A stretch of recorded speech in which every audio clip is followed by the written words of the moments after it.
Welcome to the Empower Me Show with Pam Bright. This show is all about honoring you as a spiritual being, having a human experience.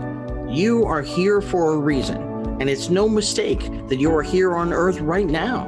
Spirit has guided you to this very moment in time, so you could hear the messages Pam is about to share with you. She is a multidimensional healer, light language channel, transformation coach, wife, and mother, committed to helping you discover the tools and practices to empower you to live the best life you can. You get to choose the spirit path you take. You can connect to the spiritual guidance already all around you. Get ready to live a fully empowered life. This is the Empower Me Show.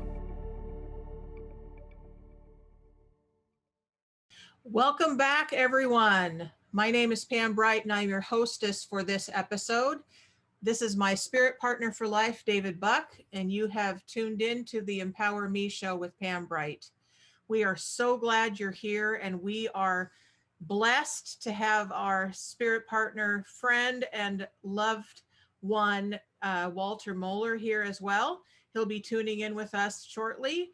But first, we want to tell you a little bit about who he is, and we're going to do a little bit of grounding as well for us so that we can really get centered into our hearts, into this time and space. So we've known Walter actually for decades. And when we met him, we learned his first spirit name of Healing Hands.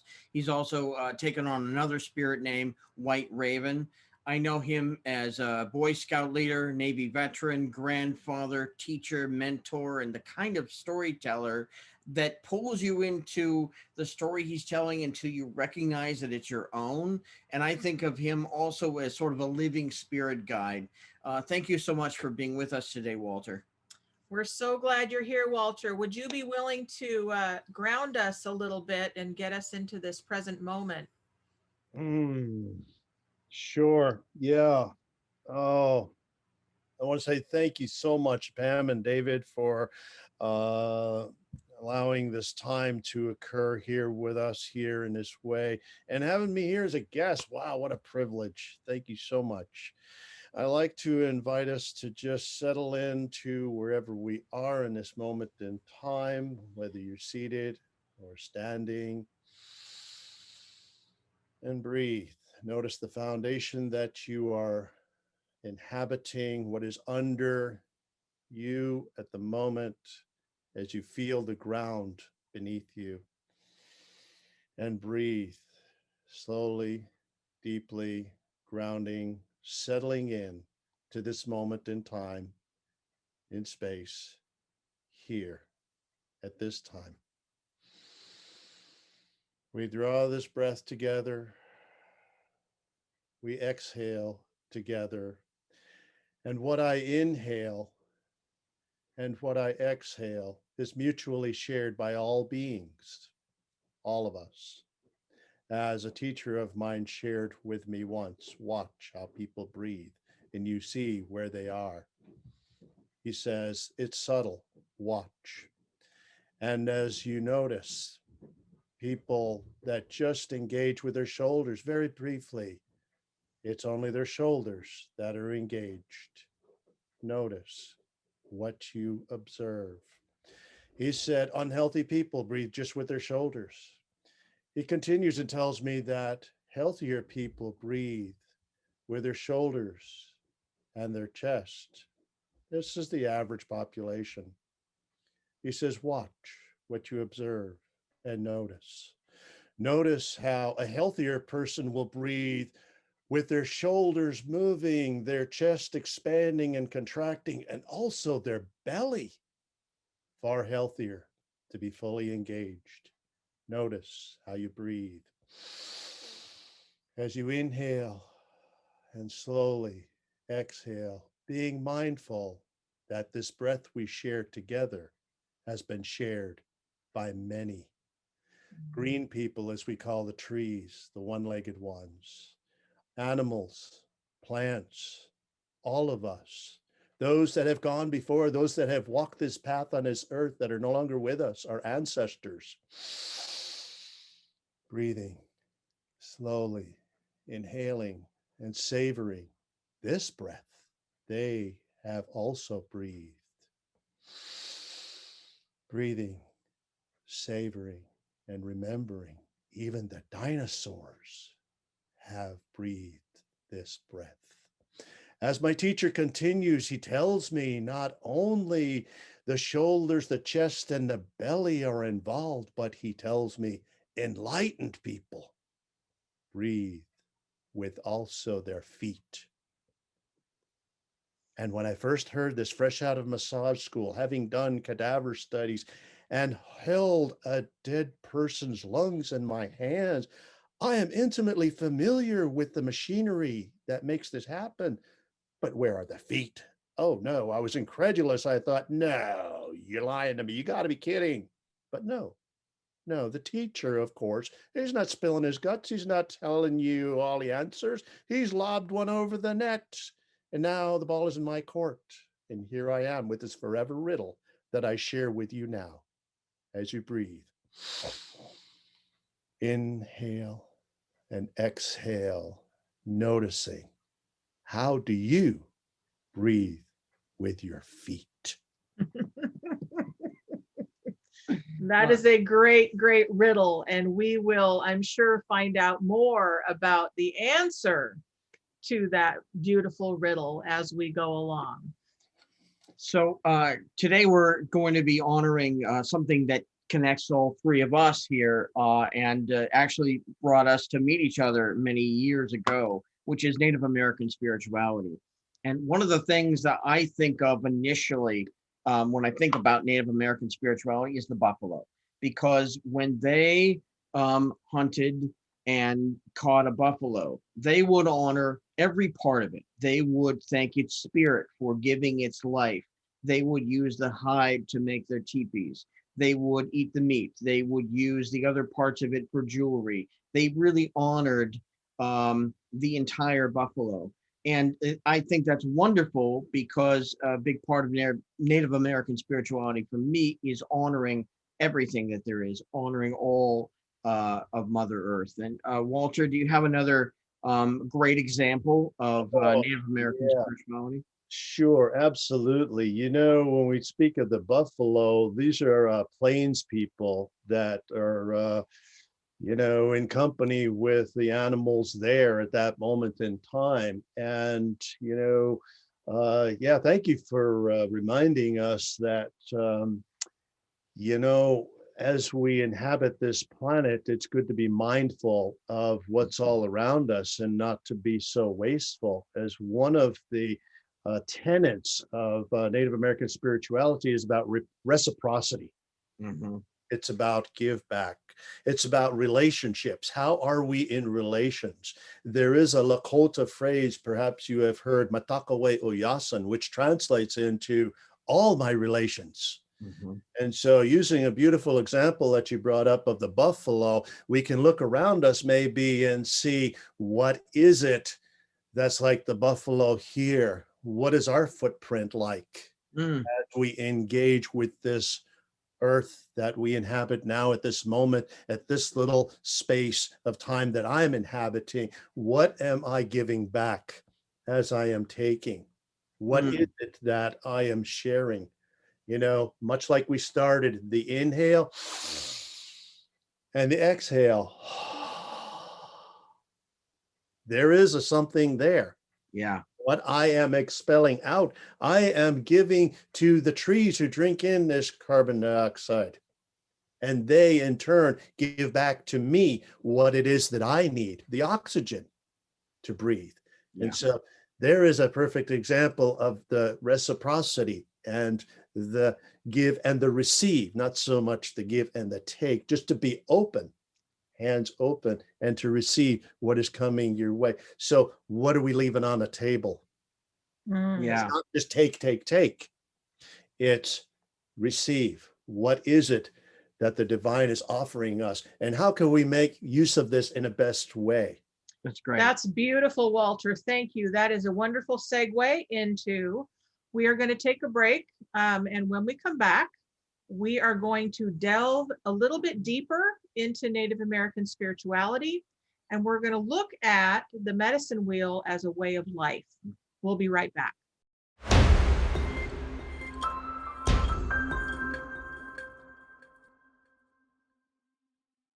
Welcome back. You are listening to the Empower Me show with Pam Bright and my husband, David Buck, who is my spirit partner for life.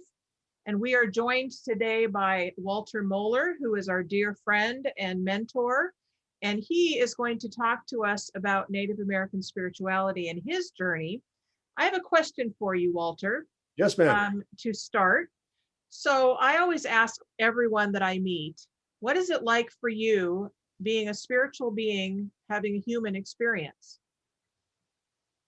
Oh boy. Yeah. Boy, it's taken me a while to get to that place, and it's still quite a journey. I can't say that I'm there, but it continues to unfold. Um, hmm. Yeah, ask me some more here on this. Let's clarify on the direction we want to go, because this is so vast. Oh man, Yep. I get lost in this wormhole. So I can tell you what came up for me, because when we introduced me on this show,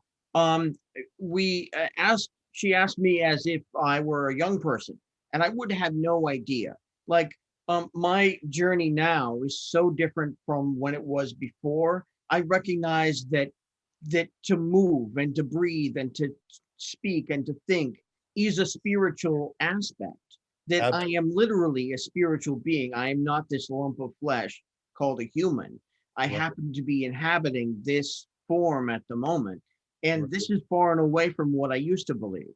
I'm partnering with that. I'm still working on it as well. Yeah. So a couple of decades ago, there's a wonderful teacher that landed at my doorstep and really opened up a whole lot of doors of awareness for me. Grandfather Roy Wilson, who shared with me some medicine wheel teachings, and oh my goodness, the lights came on, and they continue to come on. So for those that are unaware of the medicine wheel, think of a compass rose, a circle with a cross in the middle. And therein is something of a template for life. This is a physical example of a circle of stones, one stone in the middle of that circle and a cross with the intersection right at that stone. And that is a template of life, and it is reproduced over and over and over again, like fractals, like holograms, like a hall of mirrors. If you were to recognize one of them and you look away, and you can see it in nature, you can see it in everything, including yourself. Grandfather wisely told me, remember, Walter, he would say in his deep baritone voice, you are the wheel and the wheel is you. And so in a head scratching moment, like a previous instructor had shared with me, they left a riddle on my doorstep that I'm still, scratching my head and befuddled. What was he talking about? Here is this riddle again. How am I the wheel? And how is the wheel me? And so here I am looking at this and thinking, well, okay, I got 2 arms, I got 2 legs. That's 4 appendages. Uh-oh, wait a minute. There are 4 legs on the cross in the middle of this circle. Now my legs track forward and back, forward and back, forward and back. And yeah, that's the north and the south, forward and back, forward and back. The east and west are the right and the left. And right in the middle is my head and my heart. Like the upright standing axle running right through the middle of the wheel. The axis mundi. It's a 3-dimensional thing now. It's not just a flat 2-dimensional width and length. Oh no, it has height. I am the wheel, and the wheel is me. And the 4 seasons of life show up here. I was born once in a long, long, long ago time in the dusty cobwebs of history.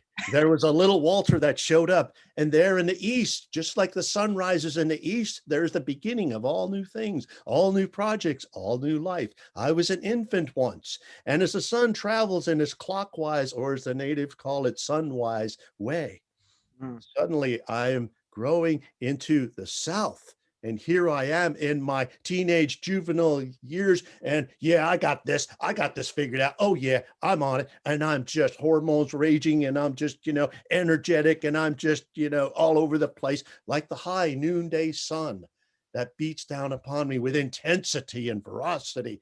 I've got that same energy, and I'm going and going. And pretty soon, as the sun travels in its clockwise fashion, it goes to the west.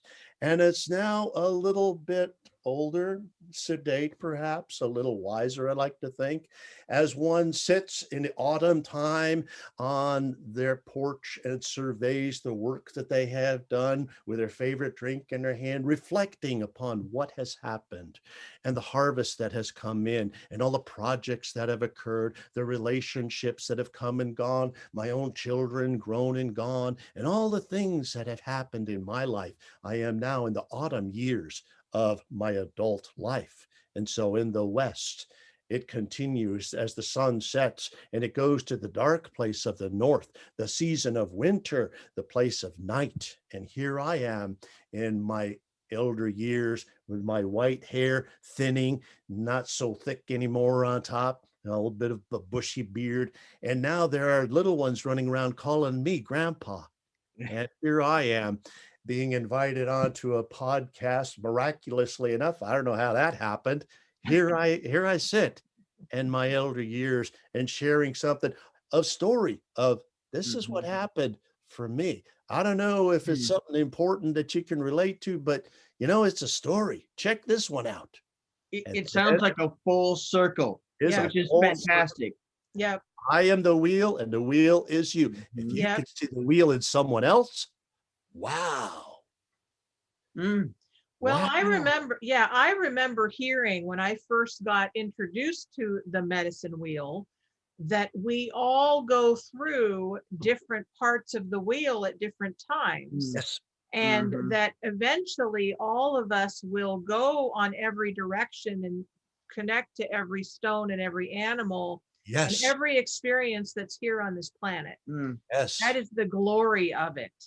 Yes, thank you for mentioning the stones. There are 36 stones in its entirety. Now, there are many medicine wheels. There are lots of variations on this, lots of different tribes, lots of different teachings. It's always the same configuration. Sometimes the colors change.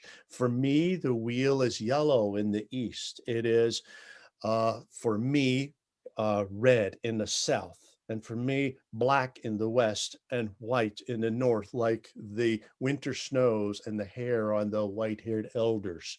And so this is my personal wheel. Others will have different colors, but the shapes will remain the same. As 12 stones are around the outer circle, there are 12 months of the year. And for every stone, there is a totem animal. For every stone, there is a totem plant. For every stone, there is a totem mineral. So there are 3 different ways to approach that little pie segment of life. And that's your power wherever you were born. So there's an astrological picture of this as well. Yes, yes. So for those of you who want to know more about this teaching that you're getting today, we have resources for you. So you can just go to the empowermeshow@gmail.com and we'll get you that information if it's something that interests you. It's rich, rich, rich spirituality and something that you can hold on to. What a wormhole. People will study this for a lifetime. Yeah. Like people study the sacred texts of the Upanishads or the Torah or the Bible. It goes on and on and on and on. Many layers to this onion. Yeah. But in the very middle of the circle, there is a single stone, the hub of the wheel. It represents the divine. It represents the sacred. There are many names, many words for this. The great mystery. It can be the source. It can be God. It can be fill in the blank. For those folks that are atheists, guess what? There's a place for you there too. It's what you believe in. What is it you believe in? Is it science? What is it? That lives in the middle. That is it. Okay. The great question mark. What is it? Yeah. That is in the middle. And all of the legs, the spokes of that wheel go into the middle. And they also come from the middle. So from someplace, seeds come. From someplace, birth happens. From someplace, miracles occur. I mean, Wow. unanswered questions. Science doesn't know all the answers. We're still learning. We're on a constant learning. It's Yeah. almost like you're saying it's all connected somehow. All connected. It's all holistic. Thank you, David. Yes, it's all Yeah. connected, as Yep. we all are. There is no separation. All of those stones in the circle look like individual stones. Yeah, kind of, sort of. But guess what? We're all connected. Yeah. There was a day when a light bulb went on for me as one of my teachers brought me to this question of who are you? And for an entire week, each of us had this question. For all day long, from sunrise to sundown, we were faced with one another, toe to toe, knee to knee, as we sat to one another, and the one asked the other, tell me, who are you? And the one hearing this would sit back, breathe a moment, take a brief second and reflect upon that question and answer. I am, whatever that is, Yeah. adjective, descriptor, whatever that is, very superficial, whatever that is. The response is thank you. And then you Yeah. move to the next person and drilling down deeper and deeper. And pretty soon the superficial, like the tip of the iceberg, melted away. And I've used all those words and I've used all those descriptors. I've used all those names. And it's like, I'm frustrated now. I'm about to pull out the hair, whatever I have left, because I have no more answers. And finally, it got very deep and very poetic. Yeah. And the final answer for me was that I am that grain of sand on the beach of humanity. And by extension, I am the beach. Oh, Nice. that's beautiful. That's a wonderful way to segue into our next break. We're going to take a break in a minute. When we come back, we'll be talking about how to make all of these beliefs and practices into something practical, and practical spirituality, as I like to call it. So we'll be back in just a couple minutes with more from Walter.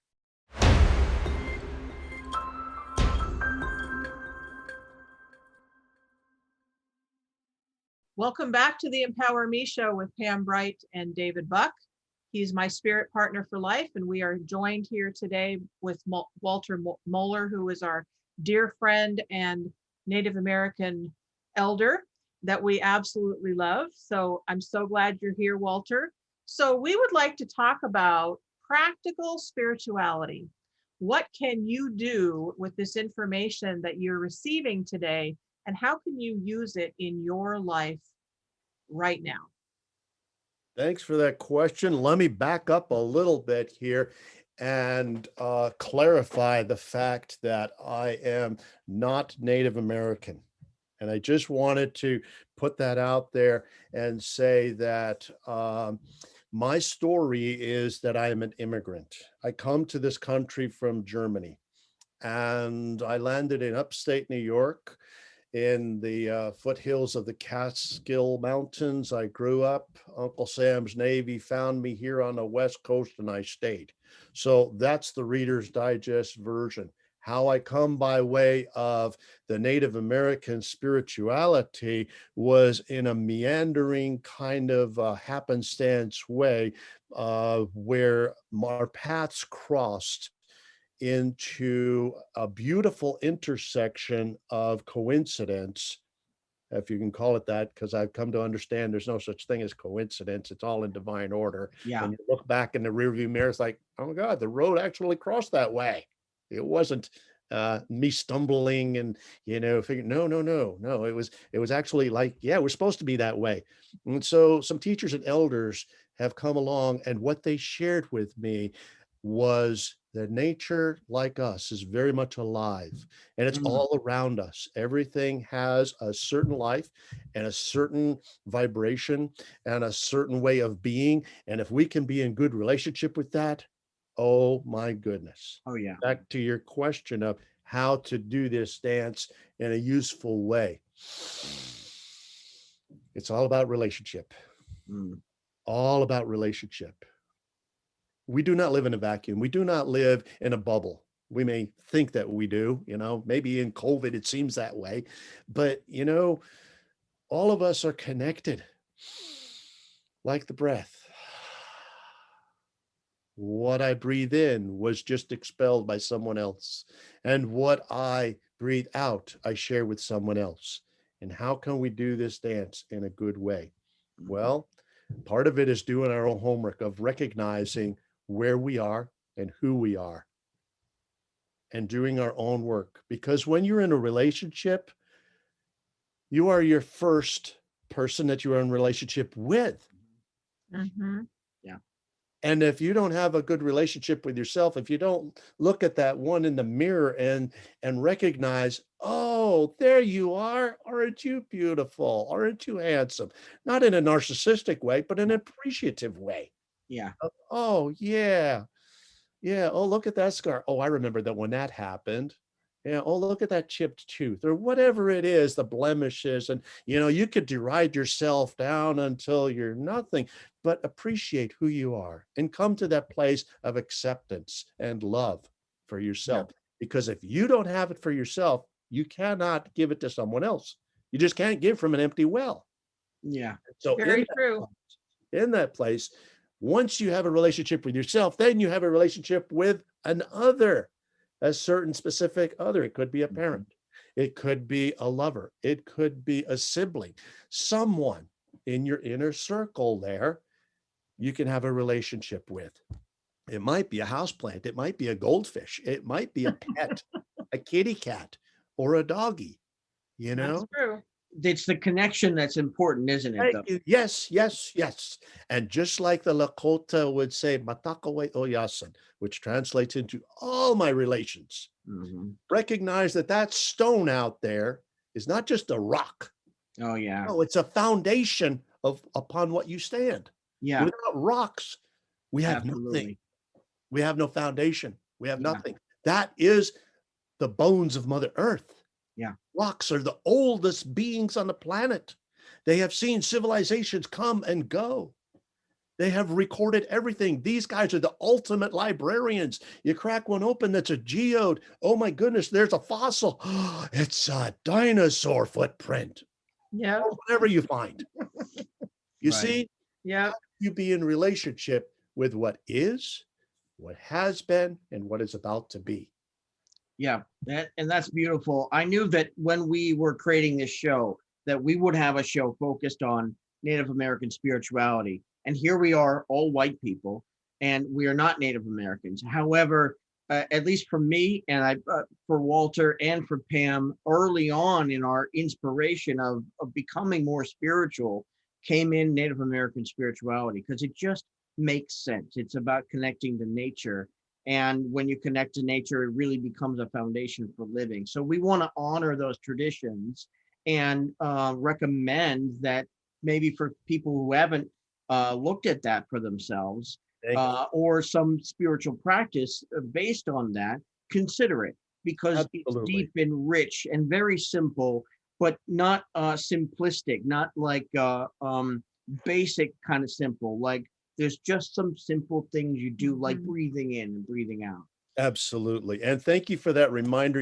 I must confess, I am remiss in my responsibility as early on, traditional folk would be introducing themselves in such a way that they honor their elders, their ancestors, and those who have come before. And so I am not just Walter Moller. No, I am the son of so-and-so. I am the grandfather of so-and-so and so-and-so, et cetera. And being adopted and being an immigrant, I am something of an anomaly in that I am not connected in that way.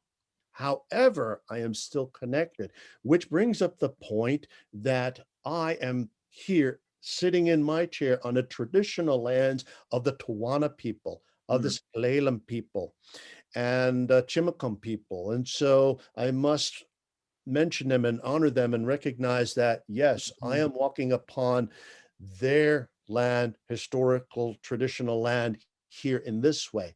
And so the question is, what does it mean to be indigenous? No, I'm not one of these card carrying reservation folk with blood quantum. No, no, no, no, no, no, no. All of us are children of this planet. However you decide to believe in God or not, I tend to believe that way. And so I like to think we're all children of God. But if you don't believe in God, that's okay. You don't have to. You know, if that's old news and passe in history, like dusty, musty old books, okay, fine. You know, but don't throw the baby out with the bathwater. Consider the baby amidst all the muck. And oh, what is precious? What is it that is valuable? What is relevant now? And that is life. Recognize Absolutely. life and Absolutely. recognize relationships, because we're all in this together. And so how can we best do this together? How can we be in good relations? Do your own homework and hold the space for compassion and a good way to have a relationship with another, whether it's a two-legged or a four-legged or a winged, however it is, we're all in relation together. So what does it mean to be indigenous here? I say to be indigenous here on this planet is to be in good relation with this planet. Oh, yeah. Be in good relation with all that is around me, as I don't consider myself as a property owner of this couple acres we inhabit. I am a steward. Yeah. I am not lording over in dominion with this. Right. No. My perspective is, hello, plant person. Oh, I see you growing. Oh, aren't you beautiful? Look at the blossoms you have today. Yeah. Oh, do you need some water? I got some for you right here. Yeah. Oh, to be in good relations, I have learned to look at what that person needs, what that person wants. And I say person in the very generic form. It could be, again, a plant. It could be a four-legged. It could be a something, whatever, not only a human. What do they need? What do they want? What do you need? What do you want? And finally, is it good for the community or does it hurt the community? Yeah. There are basic tenets of how to be in relations. How can we be in the relation with each other? How can we be in relations to the land? Is this making sense? Absolutely. It does make sense. I love it. I'd like to take things one step further, because Please. these things are not just things that each of us have studied. We've lived them and we've been engaged with them. I've personally been on a vision quest. In the second episode, I talked about my vision quest experience, and actually behind me is the staff that I had on my vision quest. I remember that. Oh, I'd forgotten. Oh my gosh, you dredged up some There's memory. an owl right behind me. It's sort of over my shoulder here as a representation of part of it. Yeah. Pam's been on a vision journey, and you have the great privilege and permission of the tribes that you associate with to lead people in similar situations, right? Yes, I'm working with a couple of folks here and elders that have blessed us to do rites of passage for young people. And so we are, in the old vernacular, putting people on a hill. And so it's not in the exact same way. Right. It's somewhat, when you're dealing with the young folk, sort of customize it to them. So how can they, these preteens and young teens, how can they navigate this well? Because in a long ago time, medicine wheel teachings are ubiquitous amongst many of the tribes. And, 4 is a significant number. So you're out there for 4 days, going around the whole wheel. Yeah. Every corner of that 4 legs, it's like a different day. Yeah. And so 4 days without food, 4 days without water, 4 days of fasting and being alone with yourself, and what other animals are out there in that way. And, just having this inner conversation and dialogue with yourself and, your maker or whoever you're conversing with or listening to, and the dreams, what's going on in the nighttime. You know, what is coming your way? So all of these experiences, that can be really intense for 4 days and 4 nights. If somebody had never done that before, they're a city person, they dwell in a concrete jungle and they've never seen, any wildlife aside from television. Oh my goodness, talk about culture shock. They may not make it after the first. Yeah. Well, and I got to tell you that it's an experience that I've lived with for nearly 20 years, and it really informs a lot of who I am and how I go about the day. We're going to take a break here, but when we come back, we're going to ask Walter to tell us what he thinks is missing from the world right now and what connects us more than divides us. So some really great questions coming right up on the Empower Me show. We'll be right back.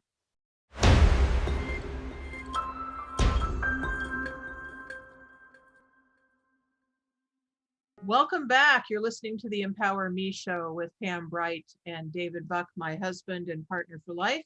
And we're joined today with Walter Moller, who is our dear spirit friend and a Native American spiritual elder friend of sorts.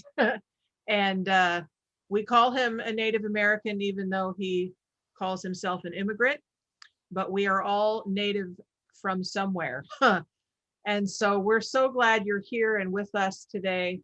So what would you say, Walter, is missing from the world right now?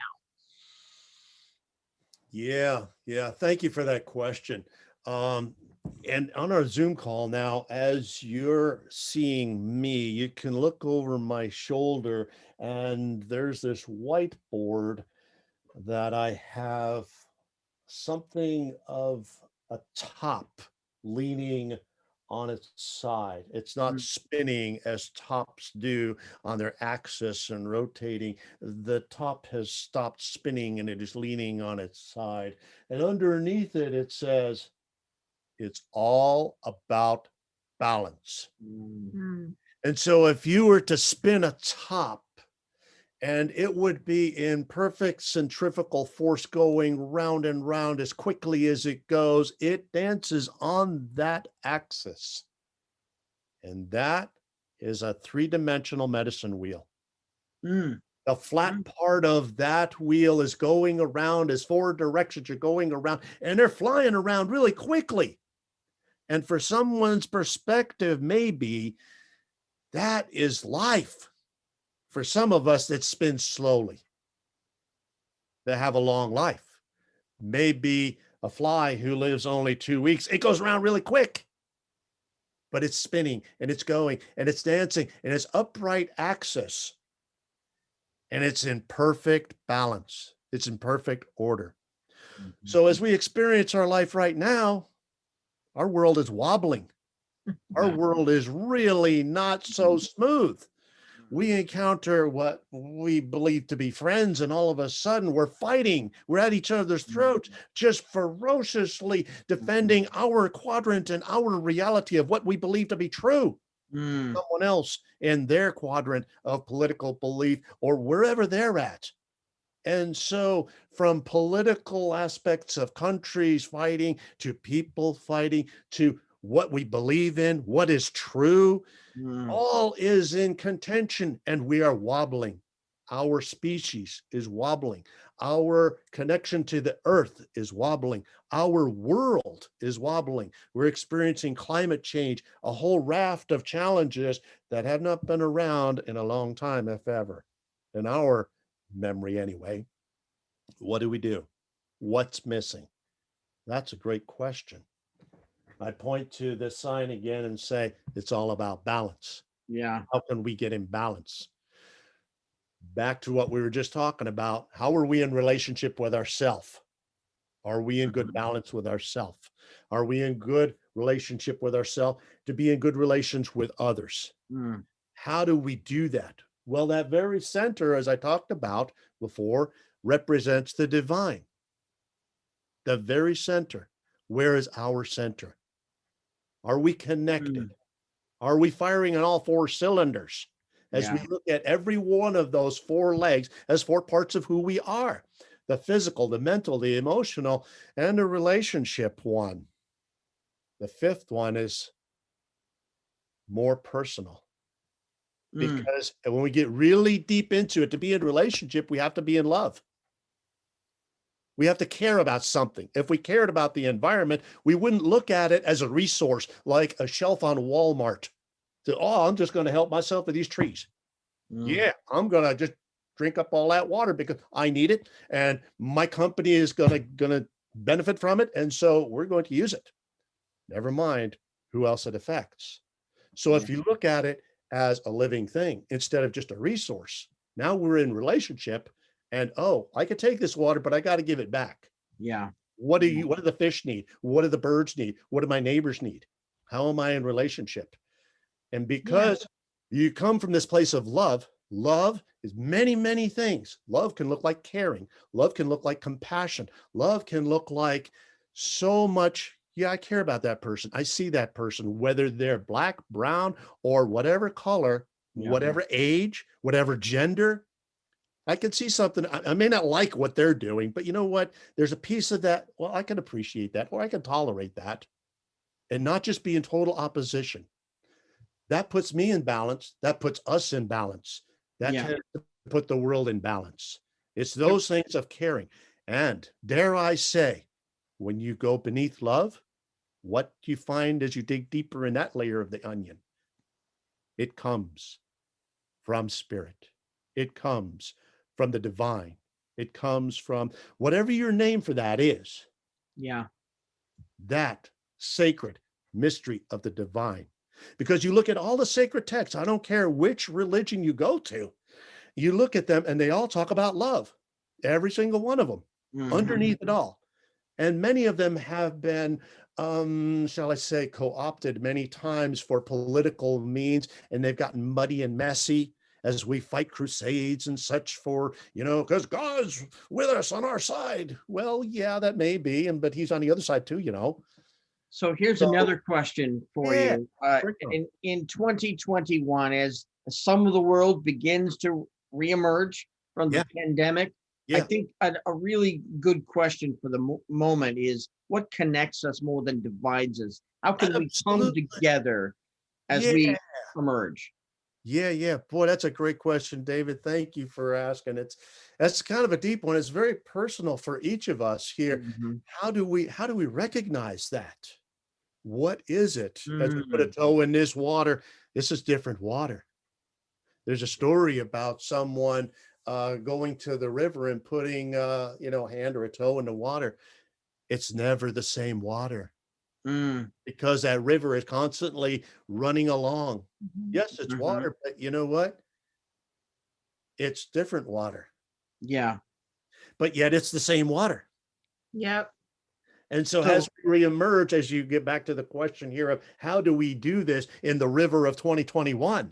Yeah. As we come out of our cocoons and out of our shells and out of our masks and, hopefully re-engage, and we recognize one another and, oh, you look familiar. Oh my goodness, you've grown a beard. Oh, is that the same person? And oh, I don't know if I like you now. Oh, I don't know. So our time is just about to, our time is just about over, Walter. We are so grateful to have you here as part of our show with us. We've been talking about Native American spirituality. It's really rich, really deep, and yet so simple that you can start picking up some of the habits and practices just by studying them. You can find information all over the web about the medicine wheel if you want to go further with that. If you are interested in any questions, comments, or to reach any one of us here, you can email theempowermeshow@gmail.com. One thing in our continuing series of revealing the steps of our Empower Me game, step 3 is to create habits that really support your goals. And certainly as you make your way around the wheel and inhabit the place that you're in at that time with your goal and what needs to happen next with it, it can really help you with those baby steps. So I will share also about this Empower Me game is that if you have any questions at all about what is this game and how do I play it and who else is playing it and all that stuff, go to the Empower Me game on Facebook, and you can actually ask to be invited in. And then we'll just let you in the door, and you can start engaging with people about your own journey with empowerment.